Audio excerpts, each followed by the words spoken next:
श्रावण भक्त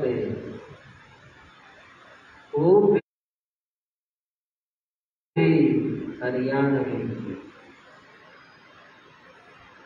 बड़ी सुंदर पंक्तियां एक बार दोहराते हर पल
जीवन का निर्माण क्षणों से पलों से कोई भी जो श्रृंखला या बेल होती है विशेषकर लोरी की, तो उसमें एक एक कड़ी दूसरे से फंसी होती। ऐसे ही जीवन की बात एक एक पल क्षण जुड़ करके जीवन की श्रृंखला बनती। आप जानते हैं सेकंड समय का एक छोटा भाग, सबसे छोटा भाग, सेकंड के बाद प्रति सेकंड उसकी स्थिति ये है, अगर पल प्रतिपल सेकंड और प्रति सेकंड इसकी सुई घड़ी में लगा दी जाए तो आप एक घेरा या सर्कल देखेंगे। आप सुई उसकी गति ये नहीं देख सकते। एक इतने में एक सेकंड होती है, इसमें तो चक्र पूरा भी हो गया। अब वो कब बीच में आई, कितने प्रति सेकंड चली, इसका तो पता ही नहीं। लेकिन जो स्टॉप वॉच होती है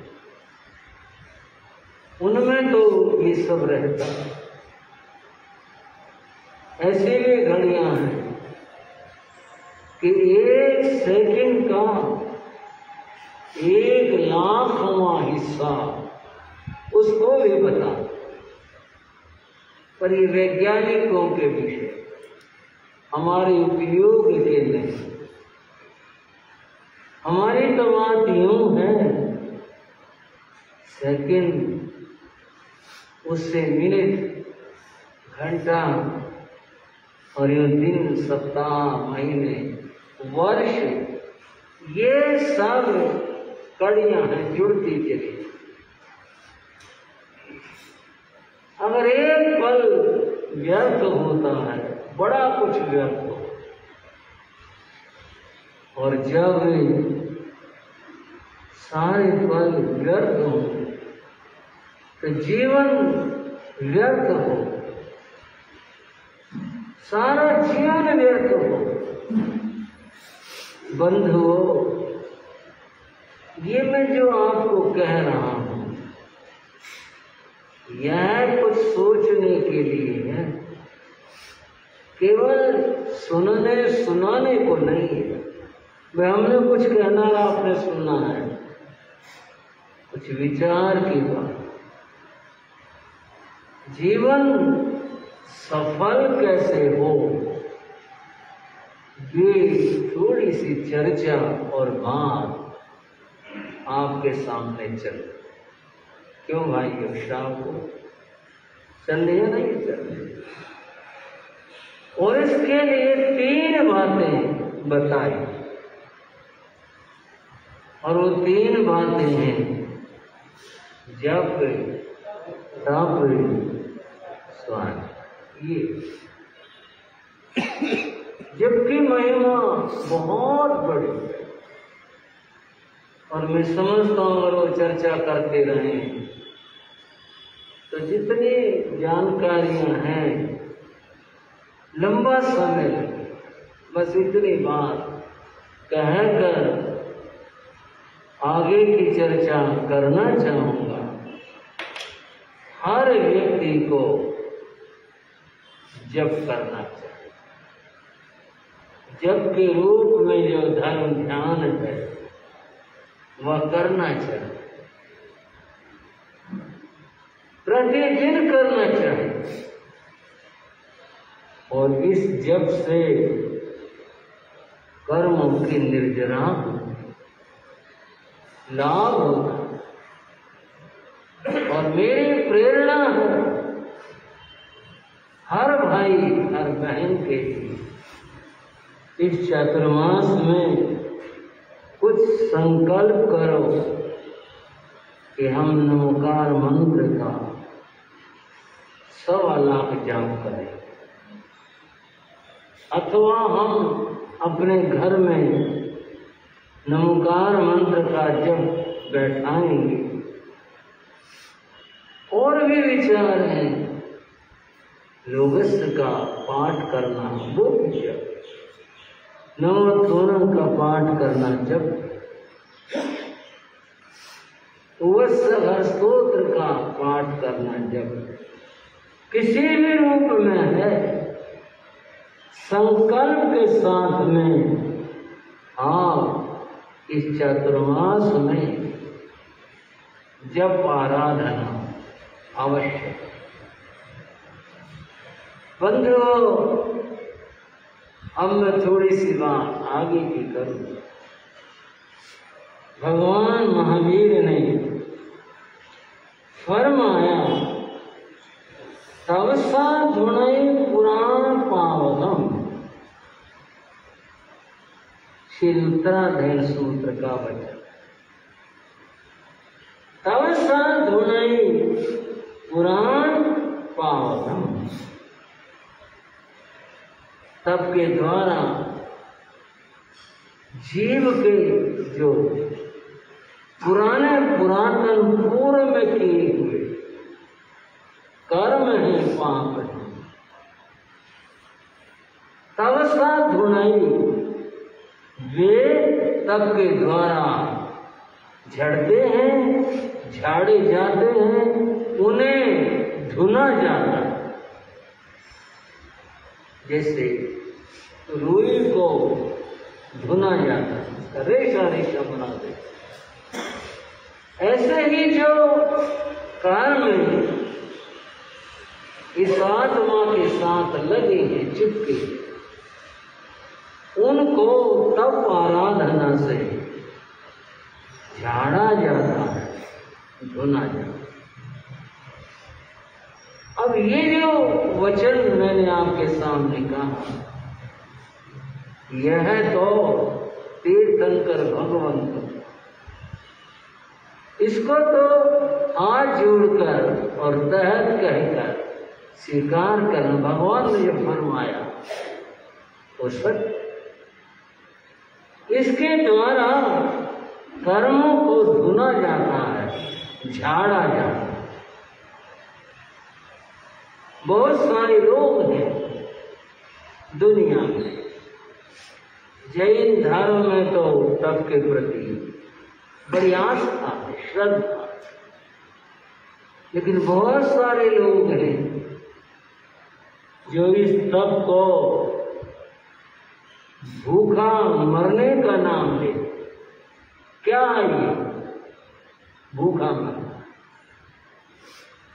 अपनी सोच और अपना ज्ञान, उनके यही सोच वैसा ही सोचते हैं। पर विचार हम भी करें, भूखा रहने से होता क्या है? भूखा रहने से क्या होता है? भूखा रहने से सफाई होती है। भूखा रहने से सफाई होती है। और वो कैसे और क्यों कर होती है उसे समझो। सफाई की बात चली तो मैं आपको बताना चाहूंगा, हर चीज के सफाई का, शुद्धि का अलग अलग उपाय होता है।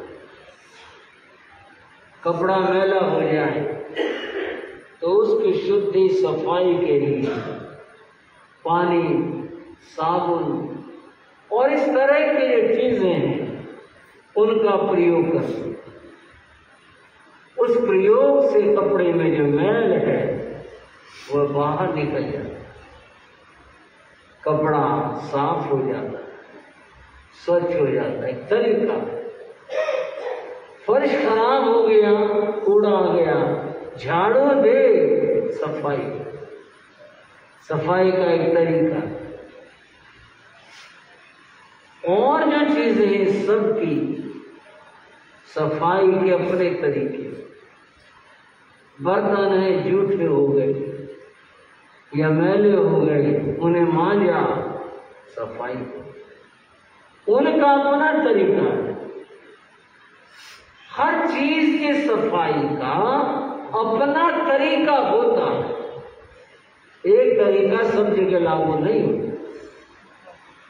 अब जैसे बर्तन साफ करते हैं उस तरीके से कपड़े नहीं हो सकते और चीजें नहीं हो सकती।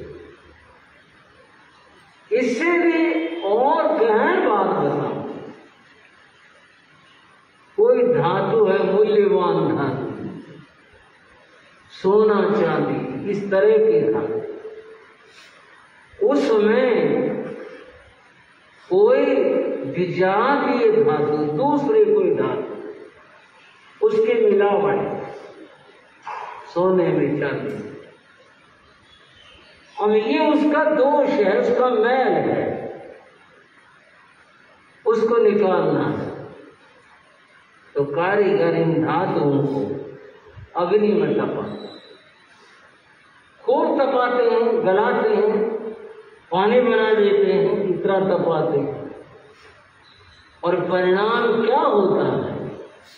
जो दूसरी धातु है वह बाहर आ जाता है, उसको निकाल देते हैं। जो मूल धातु सोना चांदी है उसको यूं शुद्ध बना। ये उपाय धातु का। अब इस उपाय से कपड़े को साफ करना चाहें तो होगा नहीं, खत्म हो जाएगा। हर चीज का उपाय अलग है, धातु का उपाय अपना। बंधुओं, शरीर पर मैल आ गया, चढ़ गया, आप लोग स्नान करते। मैं स्नान की कोई प्रेरणा नहीं दे रहा, ऐसा हो जाएगा ऐसा करो, आप करते हैं ऐसा, आपकी बात बता रहा हूं। उस क्रिया से मैल हट जाता है, आपका शरीर स्वच्छ हो जाता है। ऐसा होगा, ये शरीर का तरीका होगा। आत्मा को स्वच्छ करने के लिए, निर्मल करने के लिए, उसके मैल अर्थात जो कर्म का दोष है उसको दूर करने का उपाय क्या है? बंधु, जल स्नान से शरीर शुद्धि होती है, आत्मशुद्धि नहीं होती। श्राव को समझे भाई? बात तो ऐसे गहन गूढ़ बात तो है नहीं, आसान बात है। जल स्नान से शरीर शुद्धि होती है, आत्म शुद्धि नहीं। सूत्र कृतांग में तो बहुत ही ऐसी बात कही कि शायद किसी के लिए तीखी हो सकती है, पर समझने की। सूत्र कृतांग में कहा अगर जल स्नान से आत्म शुद्धि होती, सारी मछलियां मोक्ष में चली जाती। भाइयों, श्राव को श्रावी खाओ तो पानी में ही रहते, जलचर जीव पानी में। सूत्र कृतांग का वचन है ये जो मैं बता रहा हूं। जल स्नान से शरीर शुद्धि हो। कहाँ भी है जल स्नानान मल त्याग है। शरीर का मैल जल स्नान से दूर होता है। जल स्नान से आत्म शुद्धि नहीं होती। समझ गए भाइयों? कभी नहीं। फिर आत्म शुद्धि कैसे? उसका उपाय और है। और उपाय क्या है? आत्म शुद्धि का उपाय है सबकी आराधना। जैसे मैंने अभी सोने चांदी की बात कही, उसमें विजातीय धातु हो, जिसको लोग ओट कहते, वो हो। उसको कितना धो लो वो नहीं निकल सकता। उसके शुद्ध करने का उपाय और है। ये उपाय है ही नहीं उसका। उसका उपाय तो अग्नि में धातु को गलाना, ये उपाय। आत्मशुद्धि का जो उपाय है वह है तप बताए। अभी जो मैं कह रहा था आपके सामने, तब सा धुनई पुराण पावकम, तप के द्वारा जन्म जन्म के जो संचित कर्म है, पापक कर्म है, वो सारे दूर होते। इसके द्वारा होते। यही एक उपाय है जिससे ये हुआ करते। तो तप आराधना से बंधो आत्मशुद्धि। तप की महिमा सभी धर्मों में बताई, और सभी धर्मों में अपने अपने तरीके से तप के विधान है। जैन धर्म तो है ही तप प्रधान धर्म, यहाँ तो तप की बात है ही। अन्य धर्मों में भी है, और उसकी विधि उसके बाद अलग हो सकती है, लेकिन तप का विधान तो है।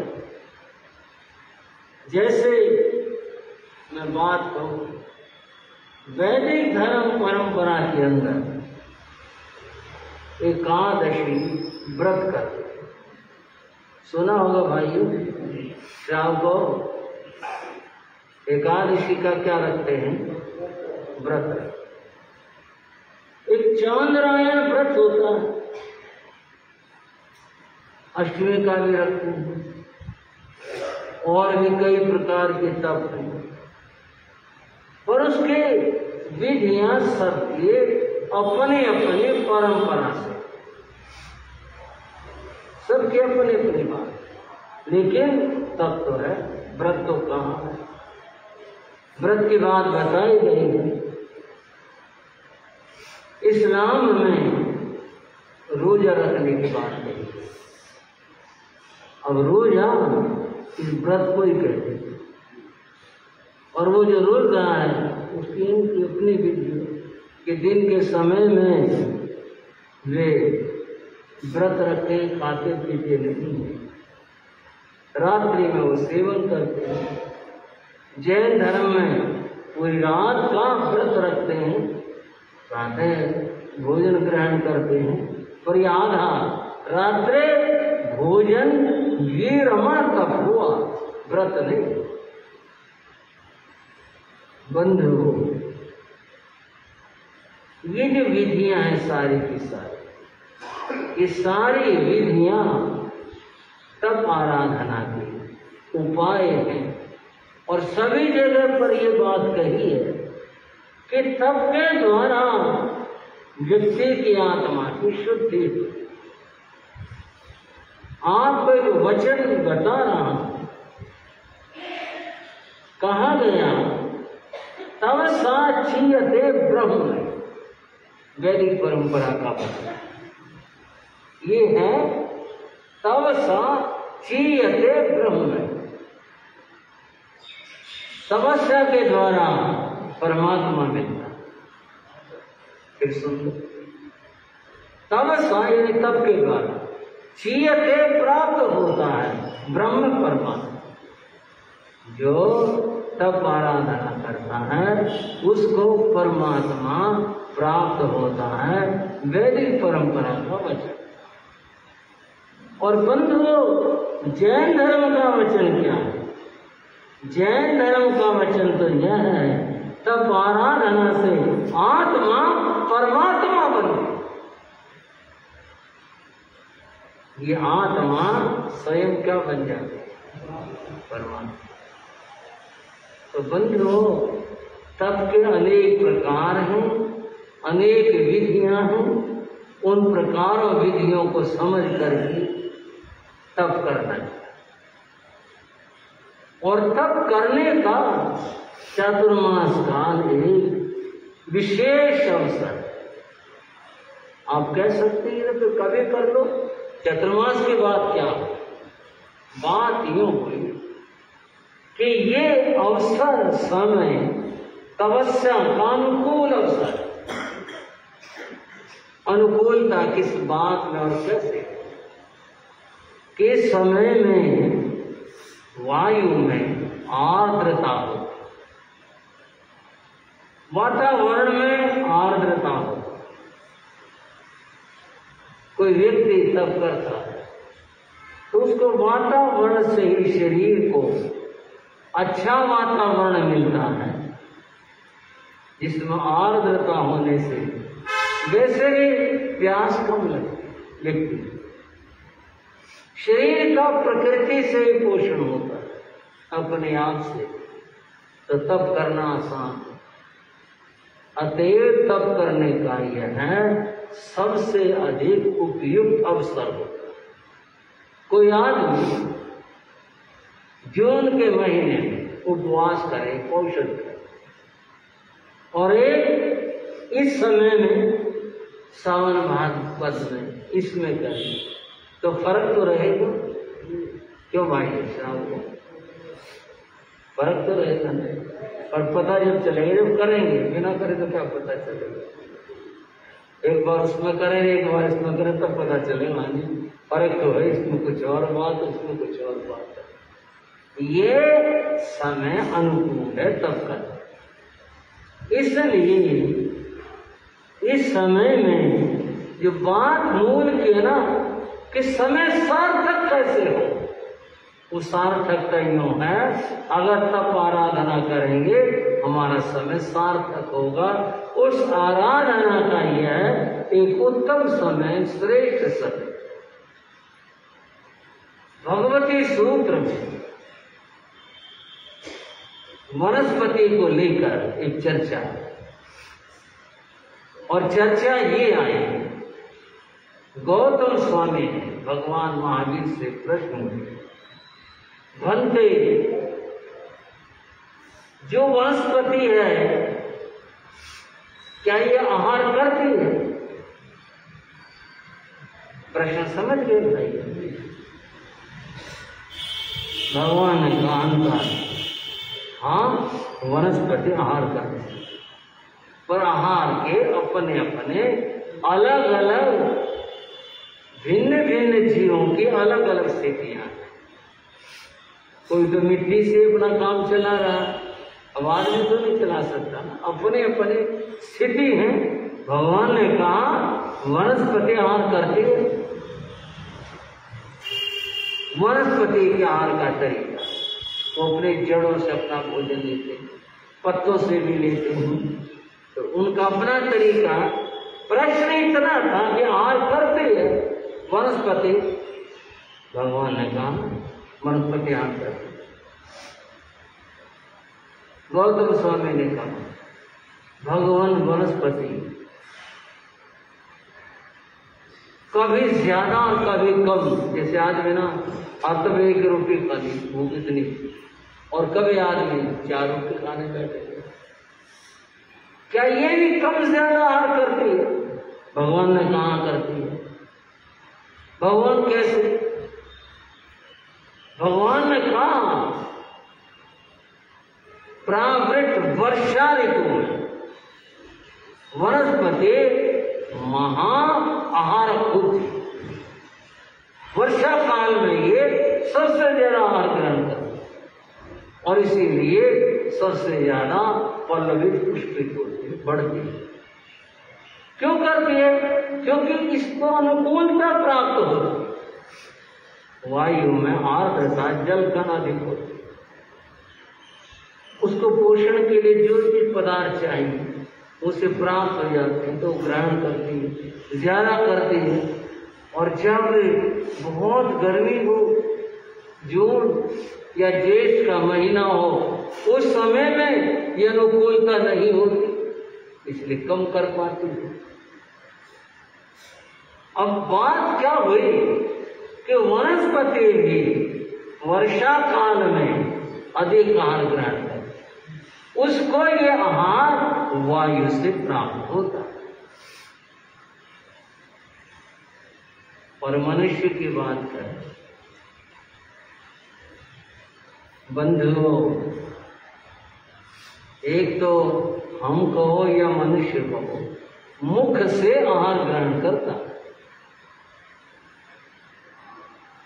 कभी कभी मुझे यूं हो जाता है, वैसे कह रहा हूं कि भाई बैठे ऐसे बैठे चुपचाप, बिल्कुल कर खाओ, और बिल्कुल ऐसे बैठे रहिए, जरा सा हिलियो ना, आप चुप रहिए, थोड़ा सा इसका एक शब्द रंग रीति का इंटरेस्ट लेना, रुचि लेना, बात को समझने में, बात क्या, मामला क्या।